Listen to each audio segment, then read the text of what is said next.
മുരിങ്ങയില ദോശയുടെ കൂടെ വെളുത്തുള്ളി ചട്നി ചേർത്ത് കഴിക്കാം. ഇത് ഹെൽത്തിയും കഴിക്കാൻ നല്ല രുചിയുമാണ്.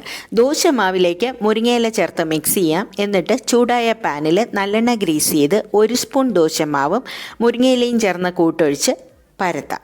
1 സ്പൂൺ നല്ലെണ്ണ അതിന് മുകളിൽ ഒഴിക്കാം. എന്നിട്ട് മൊരിച്ചെടുക്കാം. ഇനി ചട്നി ഉണ്ടാക്കാം. 20 വെളുത്തുള്ളി, 10 കൊച്ചുള്ളി, എരിവിനനുസരിച്ച് മുളക്, ഒരു ചെറിയ പീസ് പുളിയും അരയ്ക്കാം. ഇനി 1 സ്പൂൺ വെളിച്ചെണ്ണ ചൂടാകുമ്പോൾ കടുകും കറിവേപ്പിലയും പൊട്ടിച്ച് ഈ അരച്ച ഉള്ളിക്കൂട്ട് ചേർക്കാം.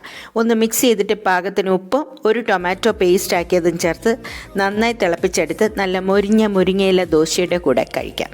ഇത് നല്ലൊരു കോമ്പിനേഷനാണ്. വീണ്ടും വീണ്ടും ഉണ്ടാക്കി കഴിക്കാൻ തോന്നും.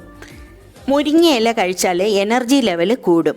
വൈറ്റമിൻസും മിനറൽസും അയണും സമ്പുഷ്ടമായ മുരിങ്ങയില ഈ രീതിയിൽ ദോശയുടെ കൂടെ ആവിയിൽ വേവിച്ച് കഴിക്കുമ്പോൾ അതിൻ്റെ പോഷകാംശങ്ങൾ മുഴുവനും നമുക്ക് കിട്ടും. മുരിങ്ങയില എപ്പോൾ കിട്ടിയാലും കഴിക്കാൻ മടിക്കല്ലേ.